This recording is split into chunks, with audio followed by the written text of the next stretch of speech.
A no-arch bench is more impressive. That's what somebody commented under my previous video where I analyzed Julian Fitzgerald's bench press. When I was a gym bro some years ago, I probably would have agreed with this comment. Actually, the idea that arching is bad for your bench press is quite common in the fitness industry. Back then, I was struggling to bench 120 kilos, 260 pounds. My chest wasn't growing much despite the training that I was doing, and I was experiencing a lot of shoulder pain whenever I would go to bench. This pushed me to learn more about the bench press and especially about the technique. And that's where I learned about powerlifting and that I started to implement the powerlifting techniques into my movements. And when you learn about the technique, you learn that having a small arch is actually the way to go if you want to have a strong bench press and also a great chest development. Now we're some years later, I can bench press over 400 pounds.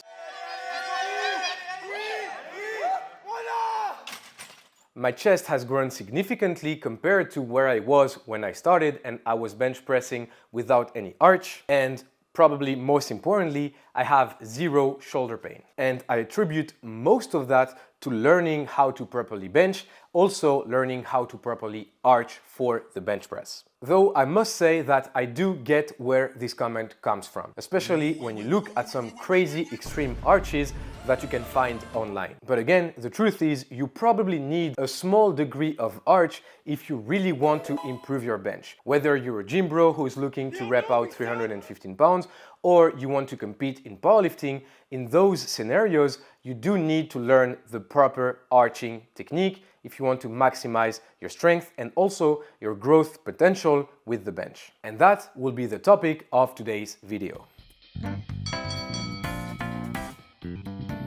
First things first, like I said a bit earlier in the intro of this video, there's a major difference between arching and arching. When you have a small arch, which is exactly what I do personally, the mechanics of the bench press pretty much stay the same. You still have a decent amount of range of motion, you have a nice stretch in your pecs, your elbows have to bend a certain amount for the bar to touch your chest. When we look at those more extreme arches, that's where things become much more different. And that's, in my opinion, where the comment was coming from. So a no arch bench is better than a bench with an arch, because when you watch some of those crazy extreme arches you can find online, then I do get that some people would think that. But if you're willing to have the best of both worlds, which is better positioning, which is good for strength, while also keeping a decent amount of range of motion in order to have a nice chest development, then in my opinion, you should look towards the smaller arching aspect instead of the bigger, crazier arch. So, even with a small arch, do you have a lower chest involvement just because of that? Actually, in my opinion, the problem is that most people don't know really what they mean when they say arch. The arch has nothing to do with the low back. The arch has everything to do with your ability to open up your chest and keep it in that position throughout the motion. So by arching, you're actually putting your chest in a position where it has a lot more stretch. For example, if I'm benching, let's say with a very, very close grip with my shoulders out of position, so shoulders forward, as you can see, when I'm at the lower part of the range of motion, I don't have a lot of stretch in my pecs. On the contrary, if I get a bit of a wider grip and also I arch, so I open my chest, you can see here I'm not even like full range of motion and I'm still already fully stretched in my pecs. So when those people say, oh, arching will kill your chest gains, it's actually the opposite, because a small arch will create greater tension, especially on your chest. And actually, a lot of hypertrophy experts in the fitness community will often say things like, you need to keep your chest high during your pressing motions. And like we just saw, those elements are accomplished by a small arch. Arch your back. You get that little bit of an arch and all of a sudden it helps make you feel really tight, really solid, really secure and stable, and pushes your chest up, stretches it even more to get maximum chest activation to be just much more likely than if you lay completely flat. On top of that, in order to create a good arch, you need to have your shoulders go backwards. So you need to do what we call a shoulder retraction. And one of the biggest cause of shoulder pain into the bench press, especially with beginners, is the lack of shoulder stability during the bench press. So by arching, not only do you have a pre-stretched position of your pecs, which is better for hypertrophy, but also at the same time, you're creating a much safer position for your shoulders, and that's the recipe for gains in general. Because the biggest enemy of gains is the injury, because whenever you're injured, you cannot properly train, whether it's for strength, whether it's for hypertrophy. And so if you have a position that allows you to bench press more weight more often without putting a lot of stress on your shoulders, it's actually a very interesting aspect. And that's the main reason as to why I'm able to bench press 4 times a week for years now without any shoulder issue. On every rep, every set, every training session that I'm doing on my bench, I'm always creating this position, I'm always arching, and so I'm always having my shoulders very stable into the bench, which, like I said, lowers quite significantly the stress that you put on your shoulder joints whenever you're benching. Finally, there's a last thing we can look at in order to know if arching is actually bad for your bench, whether it's hypertrophy or strength. We just need to look at the best powerlifters on the planet. All of them will arch on their bench press, and no matter the weight class, every single one of them has a very well developed chest on top of the ability to lift heavy weights on the bench. And that's the reason as to why when I read this comment, so a no arch bench is more impressive, I immediately thought I need to do a video in order to address this. So as I was before as a gym bro, you say this idea, oh, you shouldn't arch, you shouldn't arch. In reality, if you look closely at what the arch is and what it is not, you realize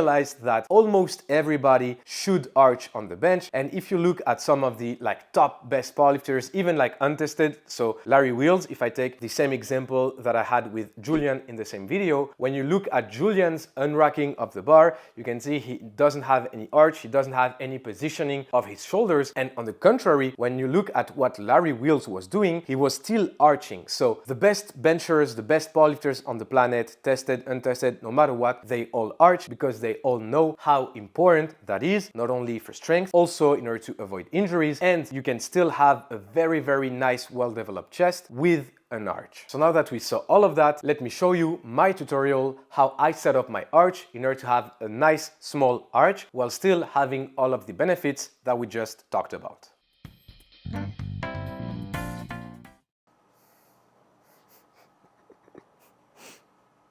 This is my sausage dog. I didn't know I loved sausage dog until I got one. You want a bench? Ooh, Billy boy.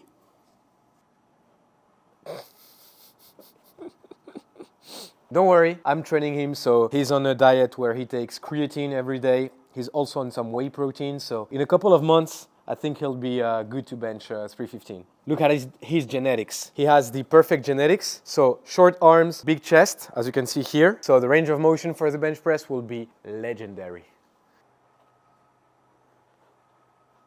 So, like I said, 2 main things in order to have a good arch on the bench. First, and probably most important, will be the upper body. So you want to set your chest and your shoulders in a given position, and then you want to use your legs in order to create that bridge, which is actually the arch. So the first thing I'm going to do with my upper body is I will elevate my chest, and at the same time, I want to retract my shoulder blades. So you start here. I like to go backwards first, because then I can get my shoulders closer to the bar.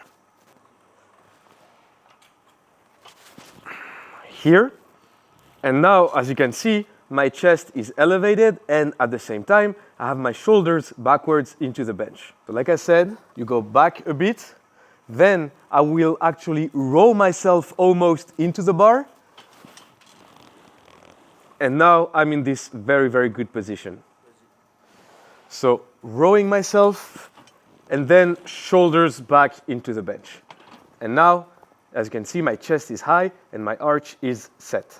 And now as for the legs, the goal will be to push into the floor and imagine a bridge shape, and the push that you want to have with your legs should allow you to elevate your chest. So it's actually almost those two steps at the same time. So rowing yourself into the bar and using your legs in order to anchor this positioning. So I'm going to show you how it looks like from the side. You don't want to have your feet too far away, because here I cannot properly push into the ground in order to position myself. So what I like to do is I like to have my legs approximately under my knees. So not here, not too far forward, exactly under my kneecap here.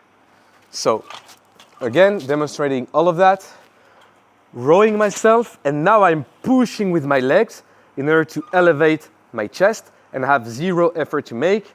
My chest is high, and I want to keep the tension constant into my legs, which essentially creates my arch.